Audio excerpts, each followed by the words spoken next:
talking about hip strengthening exercises. As runners, we want our hips to be as strong as possible.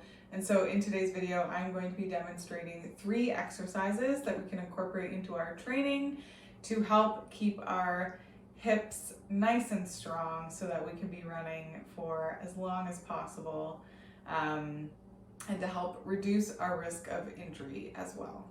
Okay, for today's video, you don't need any equipment. However, I am going to be demonstrating some of the movements with a looped resistance band. I'm using medium resistance. Again, if you don't have one, that's okay. You can do all of these just using body weight.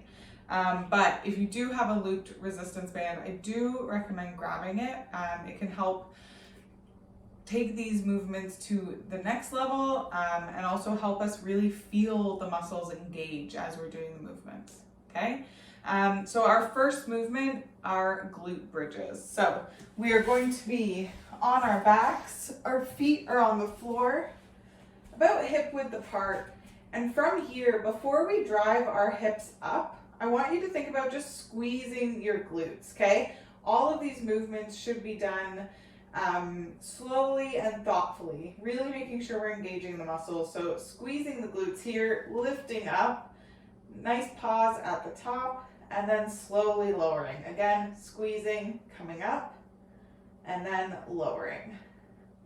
Nice and slow, driving through the heels, getting a good contraction. Now, if you want, and you have a looped resistance band, we can take our resistance band around our legs and bring it up to just above the knees. And same positioning, feet are on the floor, hip width apart, lifting up, squeezing the glutes, and coming down.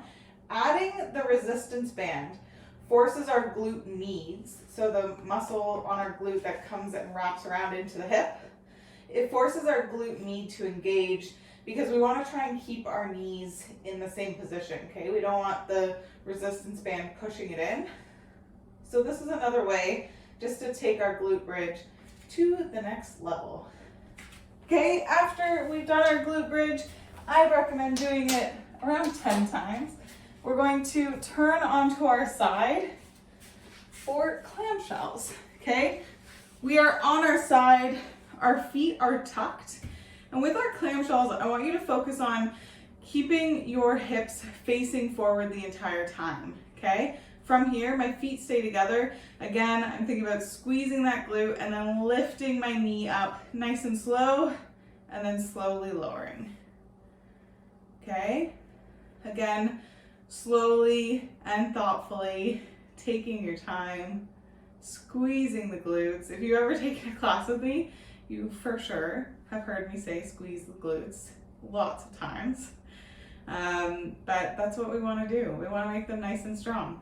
Okay, again, if you have a looped resistance band, we are sliding it up our legs to just above the knee. And same thing here, they are tucked. And having the resistance band, you can really feel your muscles engage with this. So I find it helpful just to know kind of where you're working the muscle. So again, if you have a resistance band, awesome. If not, that's okay. Just really focus on squeezing the glutes and doing the movement slowly and thoughtfully, okay? Finally, our final exercise in this little mini circuit will be the psoas march. Ideally, we have a resistance band for this one, but if not, we can do it without. You are taking your resistance band and looping it around the middle of your feet, okay? So right in the arches. We're gonna lay flat on our backs. Your hands can be either at your side, up by your head, wherever feels comfortable. And what we're gonna do is, keeping our feet flexed, pulling the toes up towards the knees, you're going to slowly bring one knee in as far as you can, pausing, and then slowly lower and repeat. Okay, working the psoas, getting it activated and strong. You will do 10 reps on one side and then switch and do 10 on the other. Now, if you don't have a resistance band, same thing.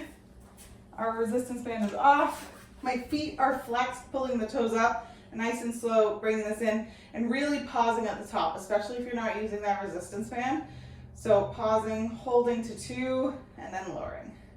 Okay, again, 10 reps on each side. And that is it. I wanted to only have us do 3 movements because it keeps it manageable. Okay, so 3 hip strengthening exercises. We can easily incorporate it into our training schedule, whether it's after a run, incorporate it into our warm-up. That's where I like to do these. I like to do them pre-run so that my muscles are all activated and ready to go. But wherever you can fit it into your schedule is great. Okay, I would recommend doing it as a little circuit, each exercise 10 reps, and go through it 3 or 2 times. Okay, whatever is manageable for you in your schedule. But that's it. We've got glute bridges, clamshells, psoas march, 10 reps of each movement. For the clamshells and the psoas march, we're doing 10 reps of each movement on each side. Ideally getting through it 2 or 3 times. And there you have it. Our hips will be nice and happy, and our low backs will be nice and happy too. I can guarantee it, okay? But that's it for this week's video, and I hope you have a great week and happy running.